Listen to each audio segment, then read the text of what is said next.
Israel is a nation forged in the shadow of death, yet it does not kill its prisoners. In its entire history, the Jewish state has executed only one man. Not terrorists, not spies, not traitors. Only one. His name was Adolf Eichmann, or as he was known in the SS files, Obersturmbannführer Eichmann, the logistician of the final solution. The date is May 31st, 1962. The place is Ramla Prison, a fortress of stone and barbed wire in central Israel. The trial of the century is over. The world has seen the man in the glass booth. They expected a monster, a demon breathing fire. Instead, they saw a balding, bespectacled man in a cheap suit who looked like a tax accountant. Hannah Arendt famously called it the banality of evil.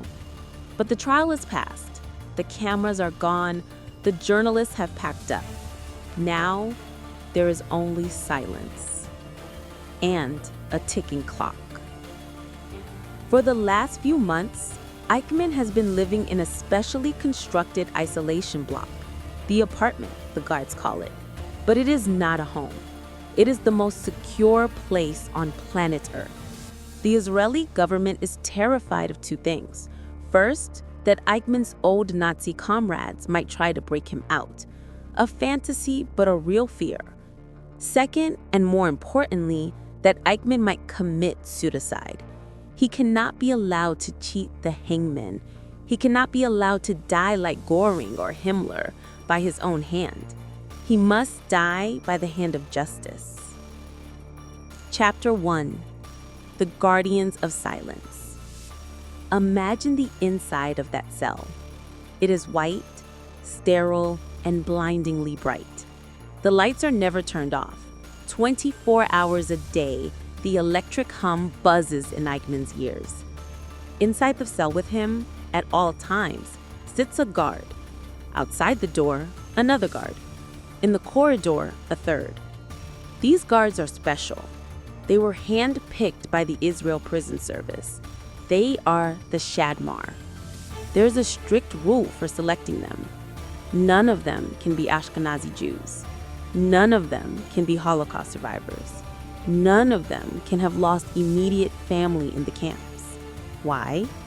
Because the Israeli government fears that if a survivor is left alone in a room with Eichmann for 5 minutes, they will strangle him with their bare hands. So the guards are Sephardic Jews from Yemen, Iraq, Morocco. They speak Hebrew and Arabic. Most of them do not speak German. This creates a surreal atmosphere. Eichmann, the bureaucrat who sent millions to their deaths with a signature, sits in silence. He tries to speak to the guards in German. They stare at him blankly. He is completely alone with his thoughts. On the morning of May 31st, Eichmann wakes up. He follows his routine. He cleans his cell. He is obsessed with order. Even facing death, he is the perfect German civil servant. He polishes the floor. He arranges his few papers in neat stacks. He is waiting for one thing: the postman. Chapter 2. The Last Hope. Eichmann does not believe he will die. It sounds insane to us now, but in his mind, he is innocent. He has convinced himself of his own lie. I was just a small cog in the machine. I only followed orders. He has written a letter to the president of Israel, Yitzhak Ben-Zvi, a request for clemency. In this letter, written in his neat, jagged handwriting, he argues that the court misunderstood his role. He wasn't the architect. He was the transporter. He claims he never hated Jews. He claims he was just doing his duty as an officer. On this morning, he is calm. He tells his lawyer, Robert Servatius, that he expects the sentence to be commuted to life imprisonment. He believes that Israel, a state that prides itself on moral high ground, will not stain its hands with an execution. He is wrong. While Eichmann eats his breakfast, bread, cheese, tea, miles away in Jerusalem, a pen is hitting paper. President Ben-Zvi has read the letter. He has read the Bible passages quoted by Eichmann, and he has made his decision. Ben-Zvi picks up a pen and writes a quote from the book of Samuel. "As thy sword hath made women childless, so shall thy mother be childless among women." The appeal is rejected. The mercy is denied. Back in Ramla Prison, the machinery of death begins to turn. It is a secret operation.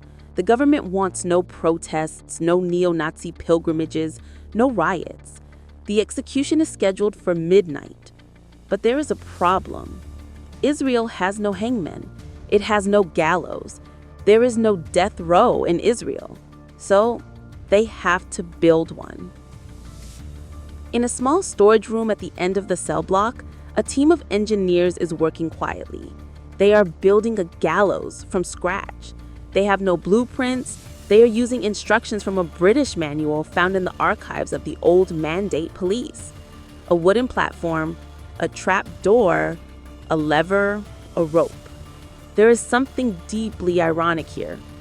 Eichmann, the man who managed the industrial slaughter of millions using gas chambers and crematoriums designed by top engineers, will be killed by a makeshift wooden trapdoor built by a prison handyman. One of the men assigned to this task is Shalom Nagar. He's a prison guard, a Yemenite Jew, a deeply religious man. He doesn't want to do it. He has nightmares. "Why me?" he asks his commander. "I am not a killer." The commander tells him, "This is not killing. This is a mitzvah, a good deed. You're doing this for the 6 million.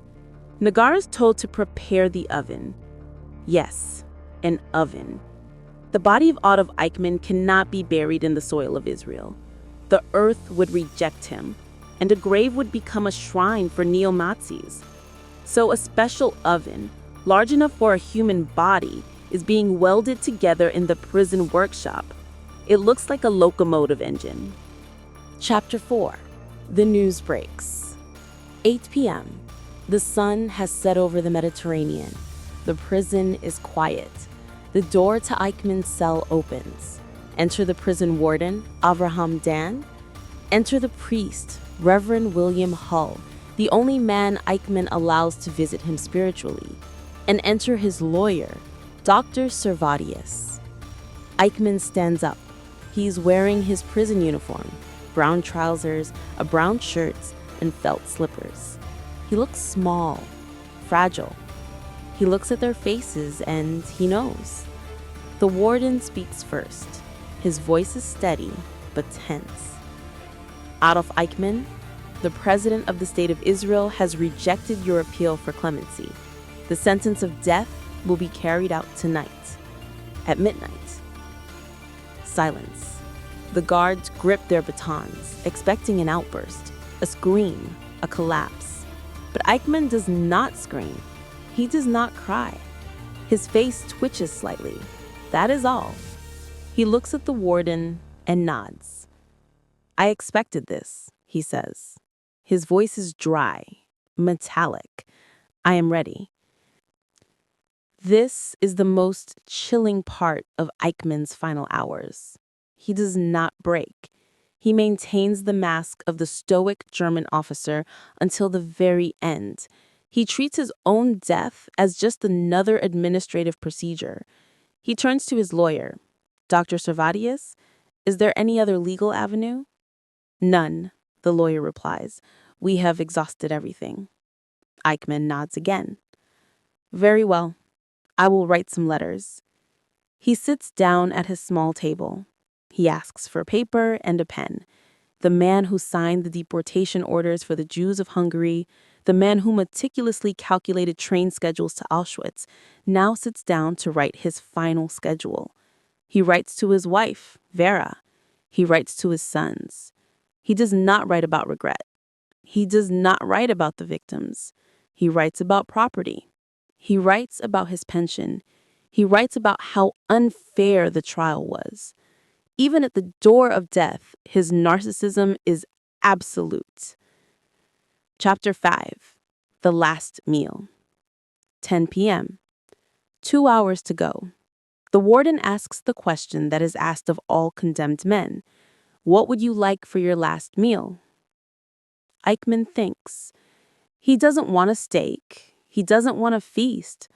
A bottle of wine. Carmel. Red. Dry. An Israeli wine.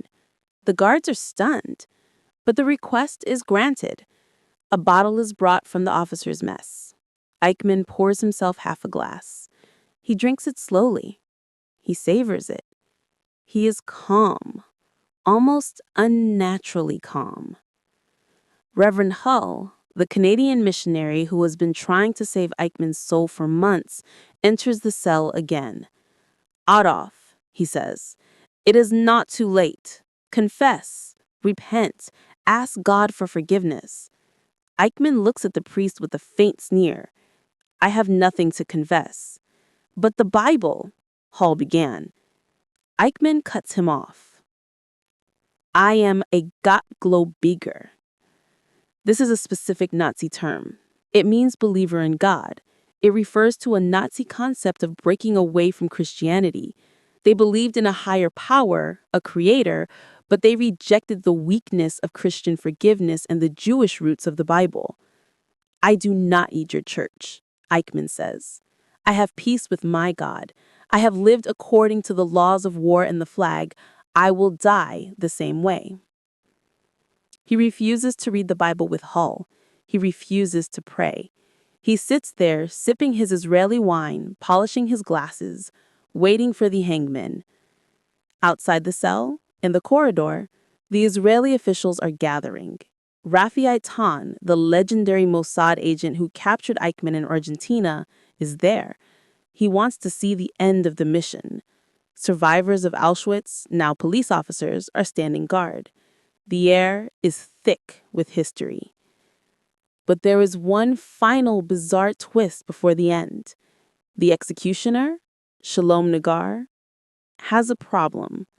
The oven is too hot. Part 2. The Hangman and the Void. May 31st, 1962. Midnight. Chapter 6. The Long Walk. 11:50 p.m. 10 minutes to midnight. The corridors of Ramla Prison are cleared. The other prisoners are locked down. A hush falls over the fortress. The door to Eichmann's cell opens for the last time. Warden Avraham Dan enters, flanked by 3 guards. He does not need to speak. Eichmann knows. He stands up from his small wooden chair. He smooths his shirt. He runs a hand over his thinning hair. He does not tremble. He does not ask for more time. The guards move to shackle his hands behind his back. Eichmann complies effortlessly. He is a man of the system, and even now, he respects the procedure. The procession begins. It is a short walk from the apartment to the execution chamber, but it feels like a journey through history. Eichmann walks with a strange, stiff dignity. He marches. He is no longer the groveling prisoner in the glass booth. He is Obersturmbannführer Eichmann again. He is flanked by the Shadmar, the Sephardic guards who have watched him for months. They do not look at him. They stare straight ahead. Behind them walks the Reverend Hull, reciting psalms in a low, murmuring voice. "The Lord is my shepherd. I shall not want." Eichmann ignores him. He is walking to his own rhythm. They reach the door of the execution chamber. It is a nondescript metal door.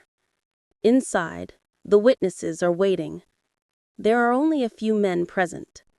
A journalist, a doctor, the warden, and a few high-ranking police officers. Among them is Raphael Tan, the Mossad agent who tackled Eichmann on a dark street in Buenos Aires 2 years ago. Eitan wants to see the end of the story he started. The room is small.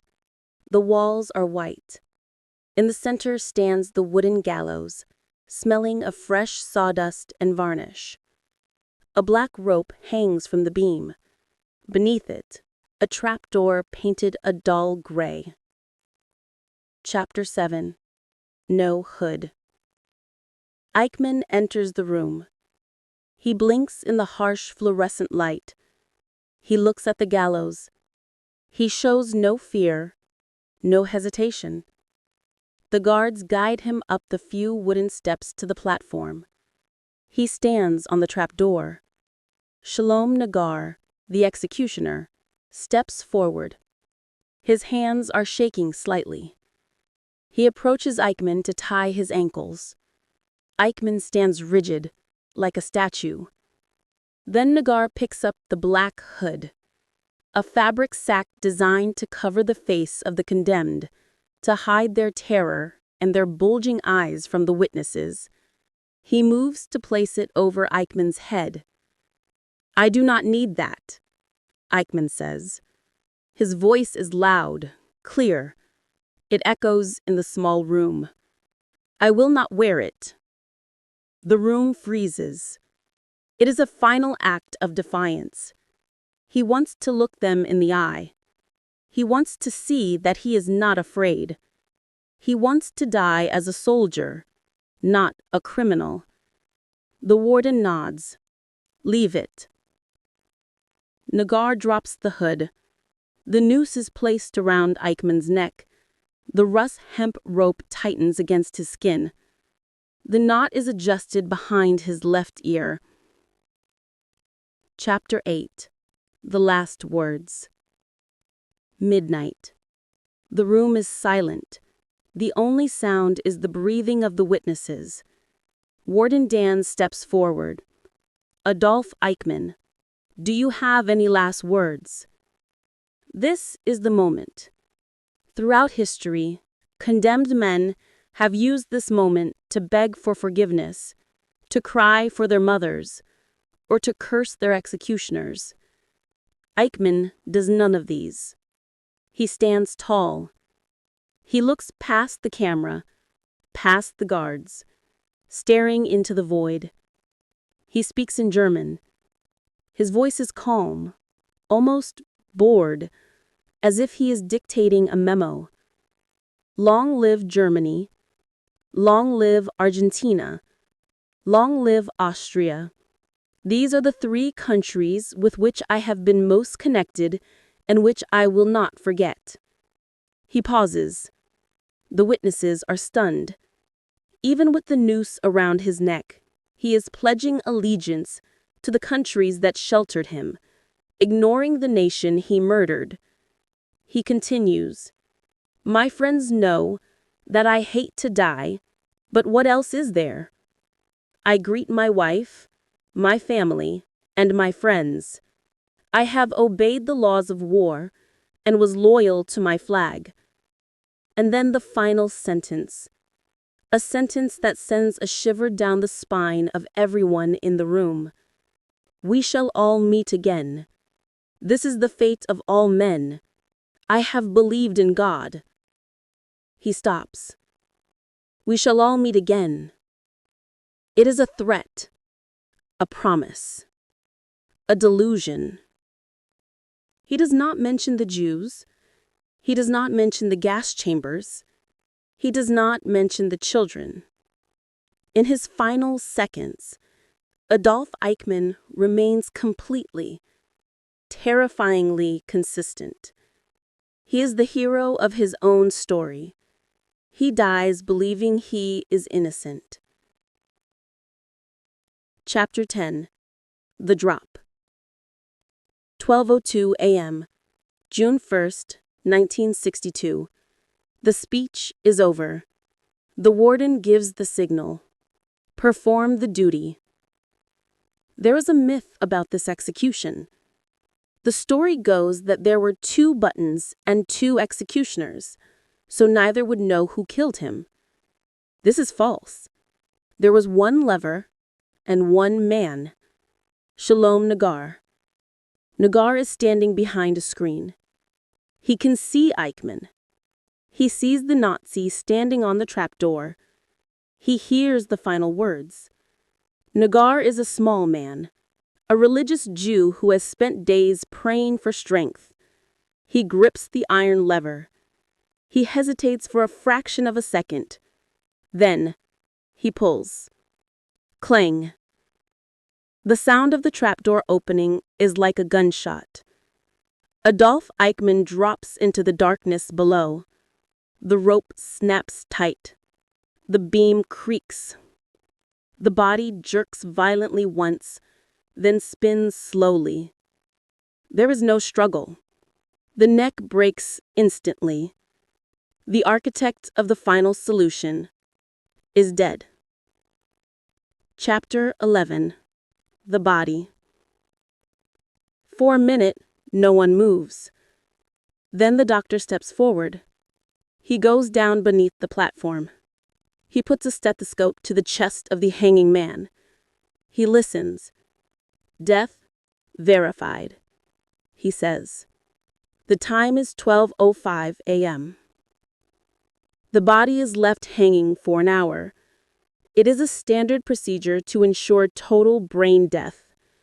But there is another reason. The Israelis are figuring out what to do next. There is a massive problem.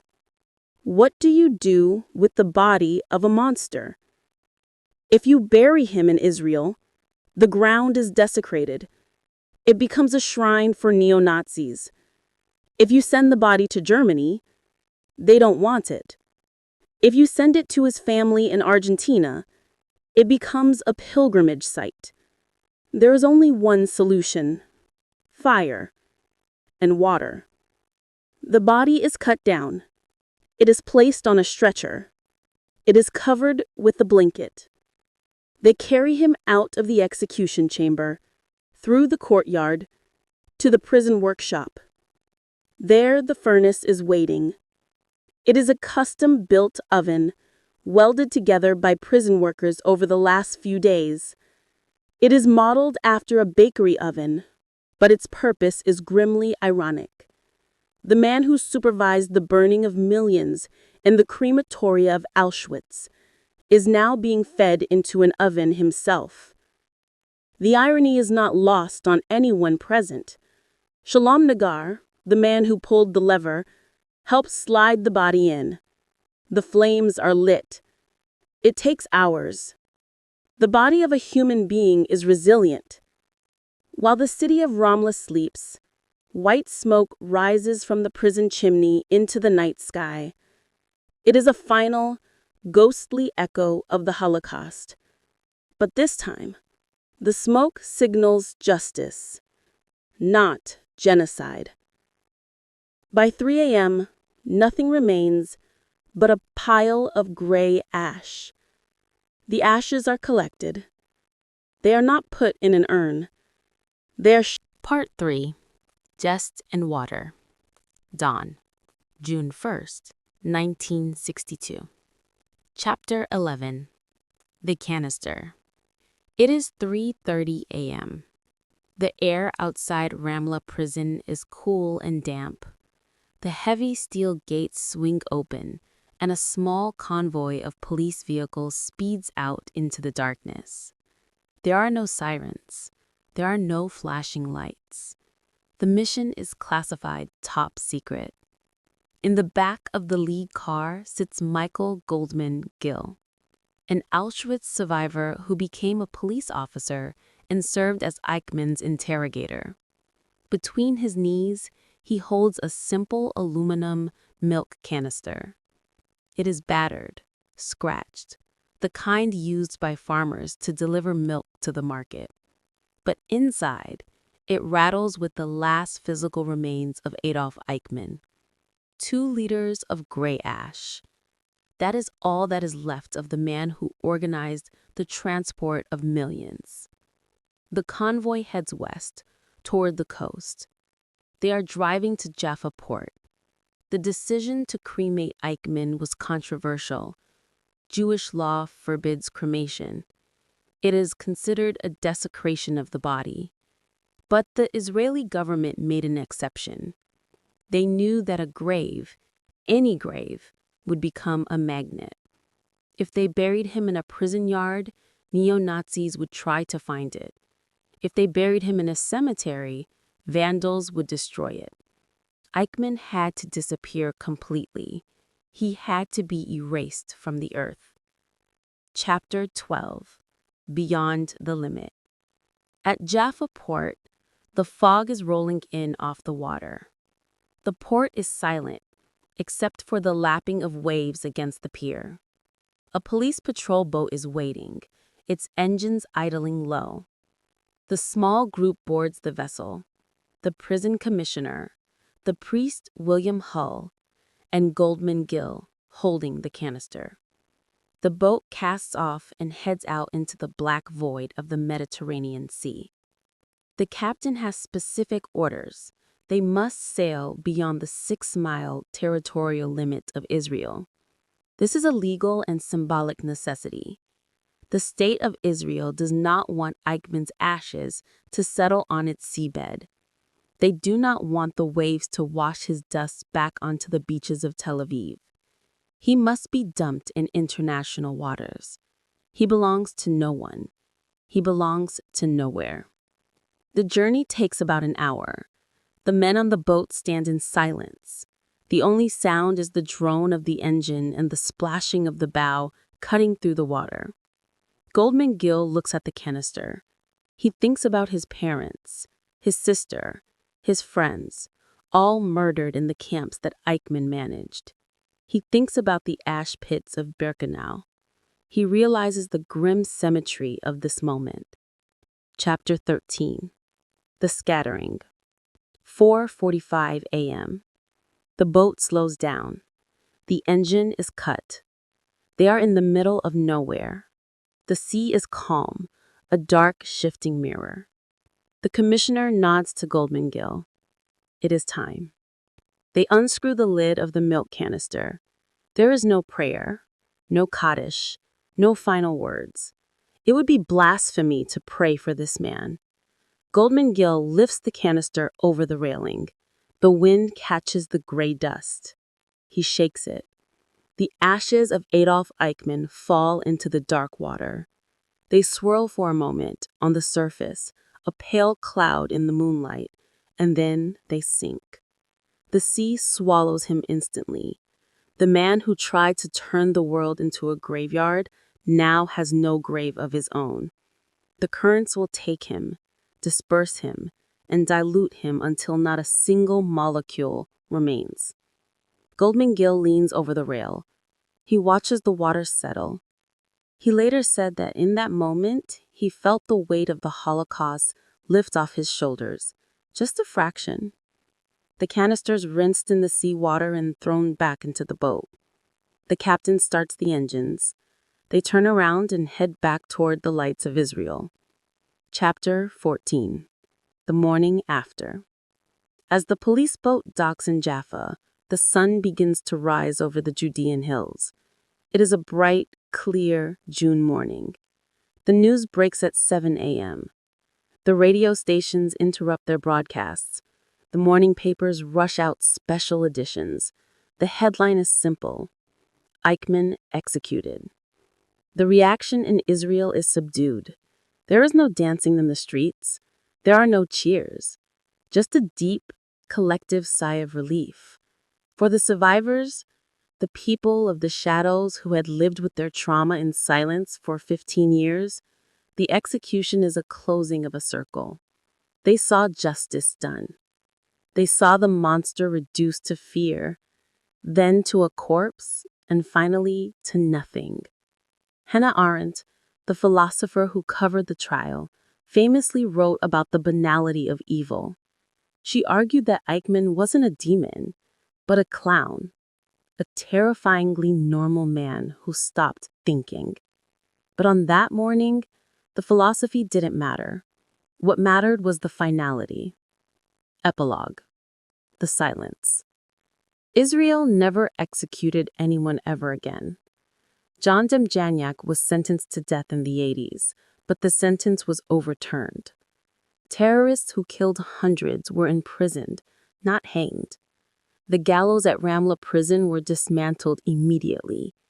The oven was destroyed. The rope was burned. The state of Israel decided that the death penalty was a weapon to be used only once, for the unique evil that was the Holocaust. The sun rose on June 1st, 1962, and the world was empty of him. And the sea, indifferent and vast, kept its secret.